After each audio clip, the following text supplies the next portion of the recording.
অন্য ক্লাবেরাই খেলেছে, কিন্তু আমাকে ভালোবেসে আমাকে হাত বাড়িয়ে দিয়েছে। এখনো তারা আসছে যাচ্ছে। বাইরে যারা কে কি ভাবছে আমি জানি না, কিন্তু আমি জানি যে তারা, আমি বললেই তারা আসে, তারা করে এবং করছে এবং ভবিষ্যতে করবে। আর একটা বিরাট প্রাপ্তি হচ্ছে চন্দননগরে আমরা মেয়েদের হকি টিম করতে পেরেছি। শুধু তাই নয়, কলকাতার মাঠে আমরা হকি টিম দিতে পেরেছি, কলকাতা লিগেতে দিতে পেরেছি। রেজাল্ট যাই হোক, আজকে তো আমরা পেয়েছি।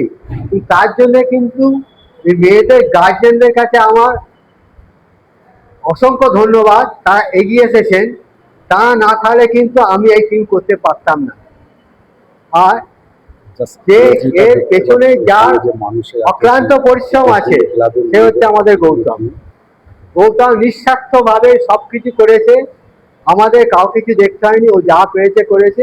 হ্যাঁ, আমাদের অনেক কিছু ভুলভ্রান্তি আছে, সেই ভুলভ্রান্তিগুলো আমরা দেখছি, সবকিছু আমরা করতে পারছি না, তোমাদের সবকিছু সাপোর্ট দিতে পারছি না। আমি নিজে একজন খেলোয়াড়, আমি জানি তোমরা কি কষ্ট করে এই মেরি মাঠে খেলছো। তার জন্যে আমরা চেষ্টা করছি ভবিষ্যতে যাতে করতে পারি।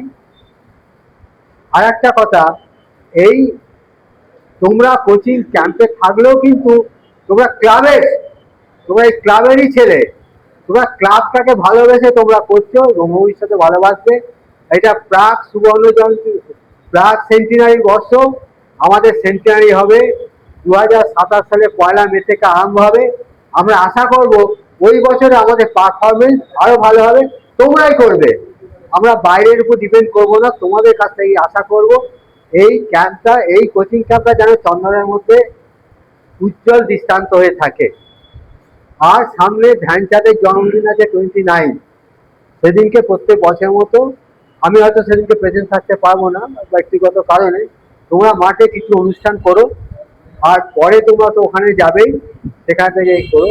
আর একটা কথাই তোমাদের বলবো, ক্লাবের সম্মান, নিজেদের সম্মানগুলো যেন থাকে, এইটুকু বলেই।